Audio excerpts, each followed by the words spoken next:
The movie's great. Yes. Okay. I feel like this third act almost happens because the third act has to happen and not necessarily paying off anything. We have that great conversation of like, if you could change the past, what would you change? And he talks about telling his son not to enlist. And then we get to the past. I'm glad he didn't actually change anything. Yeah. I wouldn't have liked that. That would have been way too far. No, that would have been too much also. I guess what my problem is, what did it give us? What did this bring to the table from a movie that's very much focused on the character's journey, right? It's about Indy dealing with the world, leaving him behind. He's lost everything and trying to find peace, and he's not finding peace. We get to the third act, and he's in the past and finds the things that he's been looking for his whole life, and then the choice gets taken away from him. I completely understand where Phoebe's coming from. She did great. I love all that. I think it's great stuff. Like, Indy didn't choose to not stay, and then he wakes up and Marion's back, and all that's great, but like, what did he learn?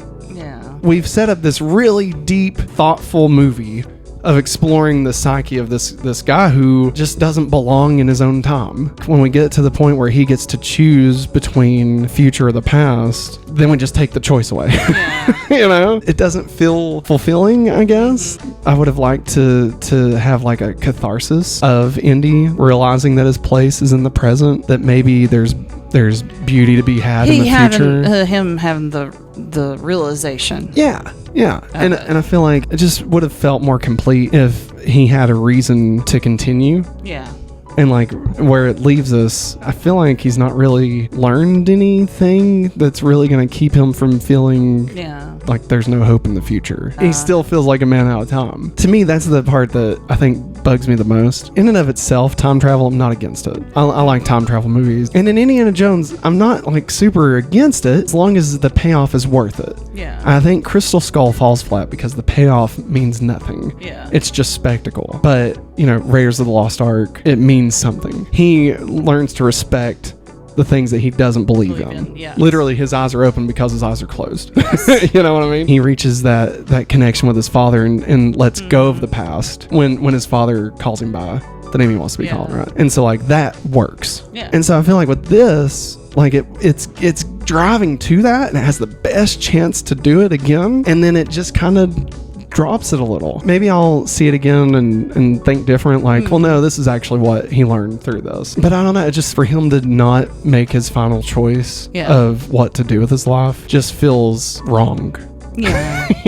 I agree with you there. He started to lose everything, like you said at the beginning. The world is literally moving on from him. Yeah. We don't get to see the payoff. I think that needed to happen. He needed to realize that he can't stay in the past. Yeah. That if he could keep moving forward, you don't have to be at the same place with everybody else, but if you can just inch by inch try to get there. There's a reason for tomorrow.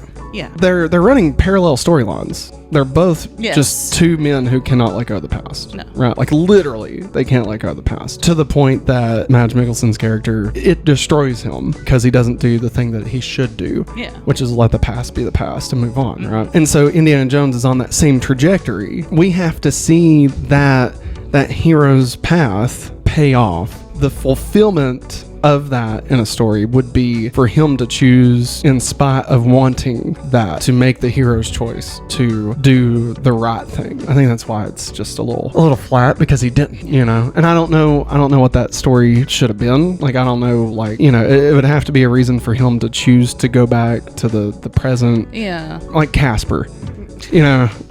Casper, somebody, her dad dies, and like Casper could choose to still be a real boy again. Boy. Yeah.